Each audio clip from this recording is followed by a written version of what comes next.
they'll go away. Okay, we can't ignore what you wanted to talk about earlier, and that is the economy and jobs and these sorts of things. Governor, what will you do to grow jobs in Arizona?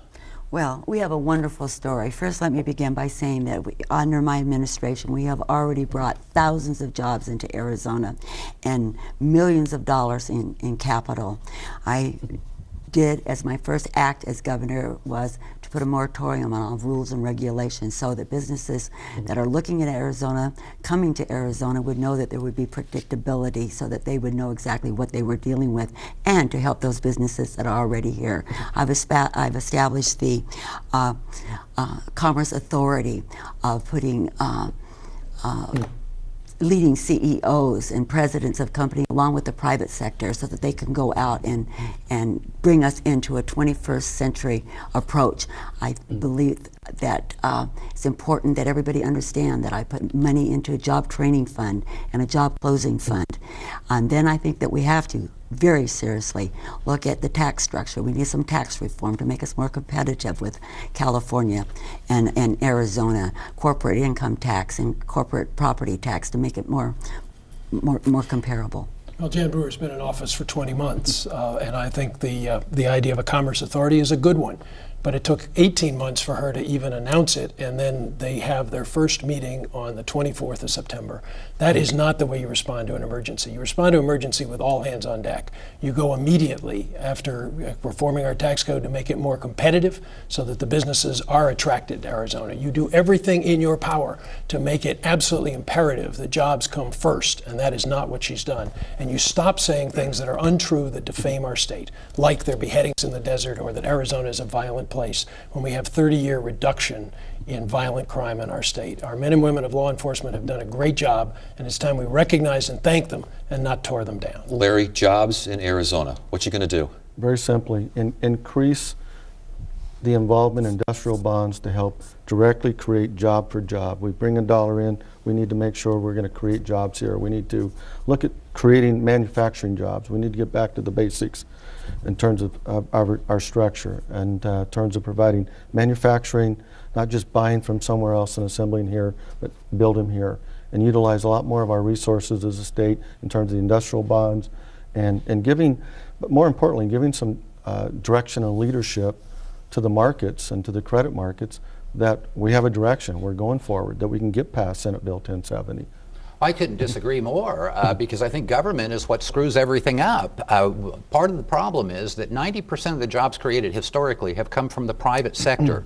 We have got so many regulations. It's a stranglehold. So that's why I've proposed eliminating many of those regulations so that people can grow without having to look over their shoulder to see if the government fee guy or permit guy is around the corner. And along with that, I've proposed the elimination of the personal income tax. We cannot allow the government to steal and not expect the people to do the same thing, along with the property tax, which is blatantly unconstitutional, and of course the death tax. And the revenue should come from transactions involving corporate structures on a flat basis without exception, and going to the corporate structure of a flat 4% on the gross, end of story, no deductions on businesses would give a very stable business environment. In dealing with all of the manufacturers we've talked to solicit to see what it would take to bring them here, that's exactly what they've told us. They want political stability. Governor, there's a line of thought out there that for the past 20 years or so, the income tax rate in Arizona has steadily gone down. You see the graph, it's definitely gone down. There's a line of thinking that says, increase the income tax, but cut the business tax in order to stimulate the economy, get some jobs going. What are your thoughts? Well, you know, and I called early on when I first became governor for tax reform. It's something that we really need to look at and adjust to make it equitable and fair to everyone. Of course, when we do this, we have to be very cautious that it's something that we can afford at these times. You know, when I became governor, I was facing a huge deficit, a big black hole. And so as we moved through those two legislative sessions trying to get tax reform done, it was very difficult because we had to cut $2.2 billion out of the budget in order to get that balanced budget completed. And but I am looking forward to this upcoming legislative session, and it's probably one of the most important things on our list is to make us competitive and to do righteous tax reform. When you have an emergency, you don't wait 2 years to get started.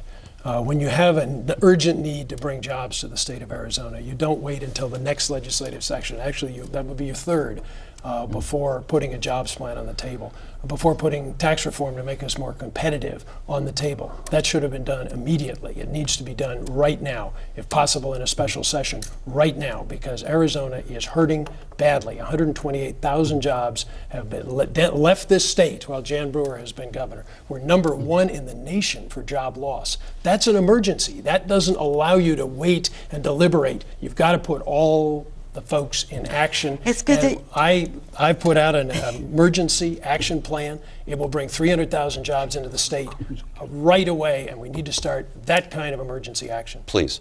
Well, you know, and I'm glad, Terry, that you mentioned that we are in crisis, and it's because of 6 long years of the prior administration and you digging us into a hole, spending more, building a bigger government. Governor, I brought hundreds of thousands of dollars into the state of Arizona as your Attorney General, and that's helped keep us out of trouble.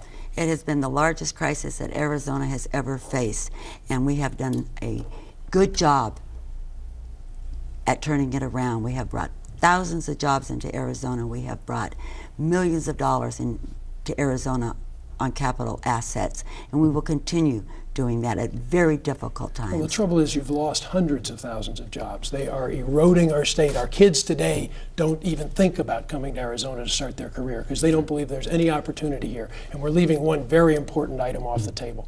Arizona will never recover economically when our schools are dead last in the nation, when we're at the very lowest level. And I don't know how you can tolerate the fact that Arizona's schools are not performing, they're failing, and the support for schools in Arizona is last in the nation. That's an abomination. That's the worst thing we could have in terms of recovery. Maybe you could talk to your good union friends about stopping the boycotts and driving people away from Arizona and taking jobs away from the people that live in Arizona. That has nothing to do with the subject. What are we going to do to get our schools out of the cellar? We need to change our focus. You don't believe the boycotts are affecting our economy? Our schools? I'm sorry. Well, I'll tell you what, as we try to figure that one out, hold on a second, we try to get you two back on the same page. I want to go to you, Larry. I want you to get in on this and the idea that tax structure needs to change, the idea that maybe the income tax rate in Arizona needs to increase? Well, in these dire times, nothing should be taken off the table. And Jan said, kind of started saying how we got into this mess, and that was when we had in 04, 05, and 06, and we had a lot of money coming in the state. In fact, excess money. What did we do with it? We didn't put it into a rainy day fund. In fact, where did the money go? So we might not be in such dire straits had we put the rainy day money away and had it at this time. So I wouldn't take anything off the table right now in regards to you know, these may well be. I think they are the most critical times. It's not going to be the most critical time we ever face, probably, but it is the most critical time we've faced so far. I mean, and you can see the political division between the Republicans and Democrats is pretty obvious. I mean, they all promise out-of-the-box thinking, but like Janet Napolitano, all we end up with is a bigger box.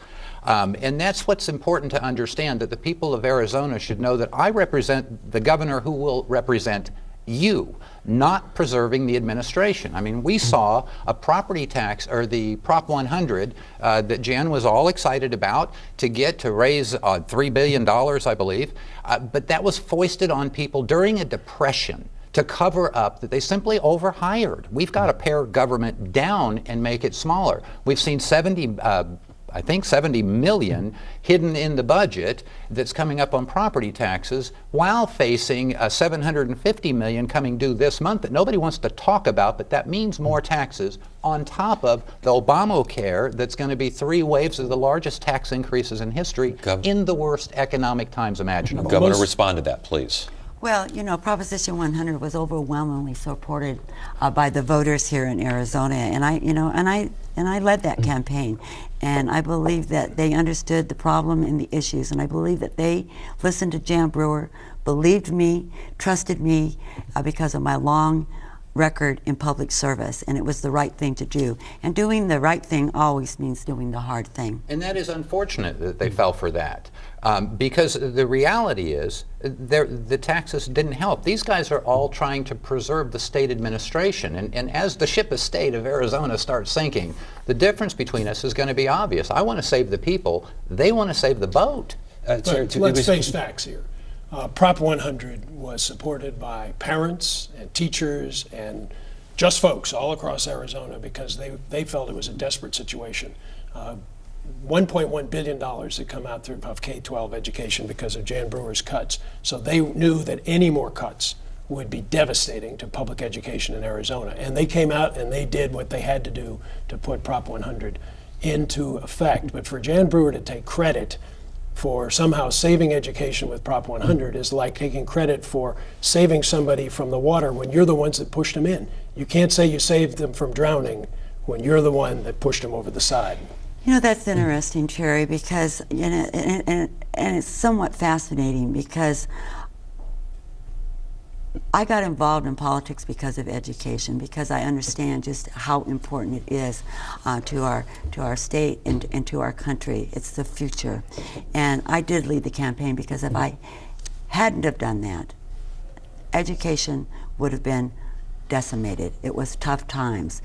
We did not have the funds because of the prior administration. You know, they were spending money left and right. Times were good, new programs, spending the rainy day fund. It wasn't even raining. And then I arrive and I have to solve it all. It has been a tough road to hoe, but I've got the job done. Well, the fact is that school districts were already drawing up the list of teachers they were going to fire. I have a 6th grader at home, and he has seen and came home with a note from his principal saying that if Proposition 100 didn't pass, 130 teachers were going to be fired from Phoenix Elementary District. That's blackmail. That is putting people right against the wall and saying, you've got to do this or your schools are toast. And that, I think, is a failure of planning. It's a failure at the very beginning of this governor's term to put the problems on the table and say, okay, what are our priorities and how are we going to get them done? Let's go back to what we've heard a couple of times Terry, here, and that is that the previous administration fiscally mismanaged the budget and overspent by leaps and bounds. We've heard this from a couple of different candidates here at the table tonight. Previous administration, Democratic governor. How do you respond to that? It's a lot of shifting of blame because at this moment, everybody knew that when we went into the election in 2008 that Arizona had approximately a $3 billion deficit. That was out for everybody to see because we were in a national recession. Everybody got caught in that recession. Now, I'm not here to make excuses for Janet Napolitano. I think she made some mistakes as governor, but she's gone. And now Jan Brewer has the job, and I don't think it does any good for her to continue to shift the blame back. She needs to take responsibility for what she has done. And what she has done is failed to balance the budget any year that she's been governor, and she's failed to put a jobs plan on the table, and she's failed to treat our urgent need to bring jobs back to Arizona with the urgency that it deserves. And we've got to do that. Please respond to that. That's a whole lot to respond to. First and foremost, let me just say that, you know, I don't know if Terry Goddard really supported Proposition 100 or not, but I do know that he did jump on a few days before it went to the ballot, tested the wind and got on board. He knew it was the only solution. Bottom line is that Jan Brewer had to move in and correct a huge mess. In 2006, we knew because of big spending and new programs and smoke and mirrors that Arizona was headed into bankruptcy. And then on top of that came the recession. So, you know, there but for the grace of God, I arrived and rolled up my sleeves and put my pencil to paper and did the job. Barry, get in on this. Yeah, first, let's clear this up. It wasn't overwhelming by any stretch of the imagination, like Buzz Mills had made a good point of, but nobody was listening. Only 30% of the people showed up for the Prop 100 vote, and 67% of them voted for it. So it was overwhelming in the election. However, it was only about 25% of the population. So, I mean, to make sure the numbers are correct. But let's not lose focus. The purpose of government education is to graduate a competent young man or young woman who's capable of going out into the world to make their own way without ever becoming a burden to anyone. Now, these guys have talked about saving the administration. That's that boat I was talking about. I'm talking about the progress of the individual student. We're still last, we're still at the bottom, nothing's happened, and Prop 100 went through. So here we are, same place, more taxes. We've morphed our way into education, Larry. Let's go ahead and get started. I see that. I'm glad you clarified that. I think it's about time. It's a specific question here. Arizona is always ranked low. There are very few surveys where we're not scraping bottom in one way or the other. How come? What's going on?